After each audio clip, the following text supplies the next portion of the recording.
여러분 안녕하세요.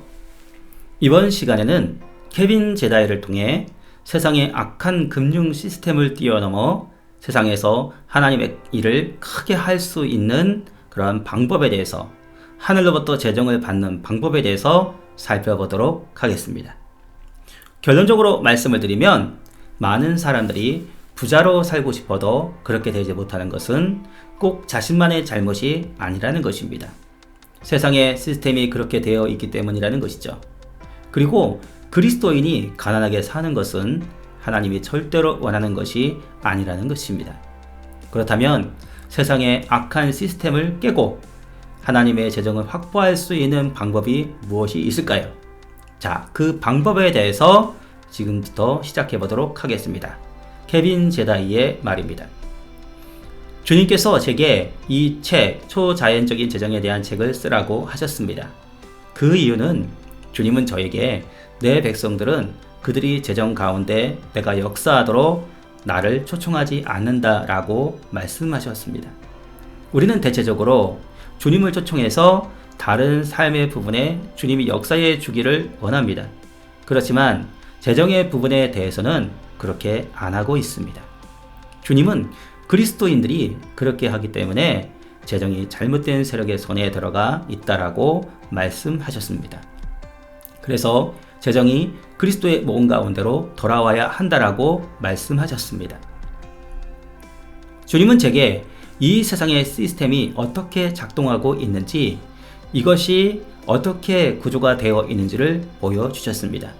이 세상의 시스템은 교묘하게 조정이 되어 있어서 모든 사람이 빚을 지게 되어 있단다. 그런 시스템 밖으로 나올 수가 없게 만들어져 있지. 사단이 지배하는 이 경제 시스템에서 벗어나오는 것이 불가능하도록 만들어져 있단다 라고 말씀하셨습니다. 주님이 제게 화폐를 보여주셨는데요. 그 화폐에는 일련 번호가 매겨져 있었습니다. 그런데 그 돈의 앞에 있는 일련 번호는 주님의 사역을 위해서 미리 하나님께서 만들어 놓으신 것들이었습니다. 어떤 사람이나 사역단체가 주님의 일을 하기 위해서 지원할 수 있도록 사용되어야 할 돈이었습니다. 그것은 하나님께서 그 목적을 위해서 제정해 놓은 것이기 때문에 하나님의 사람들에게 갔어야 했던 것입니다. 그런데 이 사단의 시스템, 마귀적인 시스템이 그리스도의 몸 가운데 재정이 가는 것을 막고 있었습니다. 여러분을 위해서 하나님께서 마련해 두신 돈이 사단에게 속한 사람들에게 갔다는 것을 아셔야만 합니다. 주님께서 그 영적인 싸움을 싸우는 전사들을 부를 때 그 전사들이 자비량으로 가도록 부르지 않았습니다. 주님은 그 전사들을 지원하십니다. 주님이 말씀하시기를, 우리가 예배 끝나고 교회 건물을 나서서 1원짜리가 땅에 떨어져 있어서 줍는 것을 보면 사단은 이런 마음을 품는다고 합니다. 저 사람이 내 돈을 훔쳐가 내 시스템에 속한 것을 저 기독교인이 가져가네. 사단은 그것을 훔쳐간다라고 생각한다는 것입니다.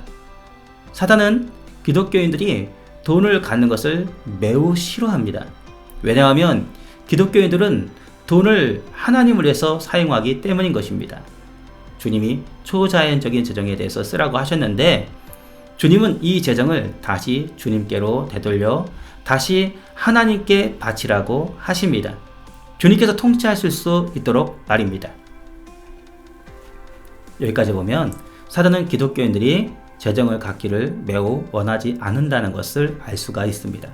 이유는 돈이 있으면 하나님의 일을 하기 때문이라는 것이죠. 세상의 재정 시스템은 마귀가 꽉 쥐고서 그리스도인들에게 돈을 가져가지 못하도록 막고 있다는 것입니다. 그런데 천국에는 일련 번호가 있는 화폐가 있는데, 그것이 기독교인들에게 가야 될 화폐, 바로 돈이라는 것이죠. 재정입니다. 자, 다음으로는 어떻게 천국에 일련 번호가 있는 그 화폐가 기독교인들에게 돌아갈 수 있는지를 살펴보도록 하겠습니다. 다시 케빈 제다이의 말로 돌아갑니다. 그것은 성령님과 협조하며 인도함을 받아야 합니다. 그렇게 할 수 있는 방법에 대해서 말씀드리겠습니다. 그 이전에 이 세상의 시스템이 얼마나 타락했는지를 말씀드리겠습니다. 하나님의 시스템은 기독교인들을 위해 만들어졌습니다.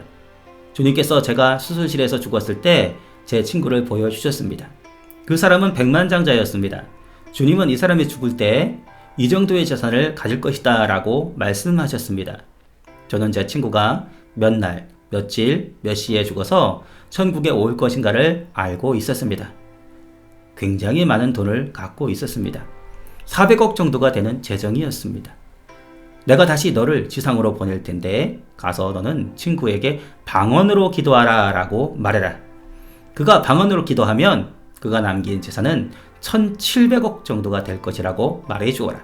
그 차이를 만들어내는 것은 그가 천국의 목표와 협력하는 것이 그 차이를 만들어낼 것이다. 방언으로 기도하고 성령 가운데 행하면 그 재산이 그렇게 4배 정도가 불어날 것이다 라고 말씀하셨습니다. 이렇듯 가장 중요한 것은 하나님과 협력하는 것입니다. 하나님께서 주신 그 사명을 이 땅에서 수행해서 완성해 나아갈 때 하나님께서는 그것에 대해 재정을 공급해 주실 것입니다. 그것이 하나님께서 제게 주신 말씀입니다. 네, 그렇죠. 우리가 방언으로 기도하게 되면 하나님의 뜻대로 기도하게 되고 하나님의 뜻대로 인도하는 삶으로 바뀌게 되기 때문에 성령님과 협력하는 것이 되는 것입니다. 그럼으로써 하나님은 하나님의 일을 이루시기 위해 재정을 더욱더 부어주시게 되는 것이죠. 천국의 일들은 천국에서 재정을 지원한다는 것이고 그렇기 때문에 천국에서 받으려면 하나님의 일을 하면 되는 것이죠. 하나님의 일로 인해 열심히 달려가시는 여러분, 지금보다 더 방언 기도 많이 하셔서 성령님과 연합되는 일을 함으로 하늘의 재정을 끌어당기시기를 바랍니다. 여러분, 지금까지 방언을 하고 안 하고가 이렇게 엄청난 차이를 가져왔다는 것을 놓고 볼 때 방언에 대해서 터부시하는 그러한 일들이 우리의 삶 가운데 얼마나 많은 악영향을 미쳤는가를 알 수가 있겠습니다. 여러분, 방언은 정말 우리의 삶의 생명과 같습니다. 방언을 열심히 해서 하나님이 기뻐하시는 일 가운데 온전히 들어가서 재정적 충만함을 얻어야 하겠습니다. 자, 여러분, 지금까지는 세상의 시스템을 뛰어넘고 재정의 풍성함을 얻기 위해 하나님과 성령님과 동행하는 방법에 대해서 기도의 측면에 대해서 알아보았습니다. 그러면 다음 영상에서는 어떻게 하면은 이것을 구체적으로 실행할 수 있을까? 재정의 폭발적인 충만함을 받는 방법은 무엇이 있을까와 어떻게 실행해야 할까라는 것에 대해서 같이 함께 알아보도록 하겠습니다. 그럼 다음 영상에서 뵙도록 하겠습니다. 감사합니다.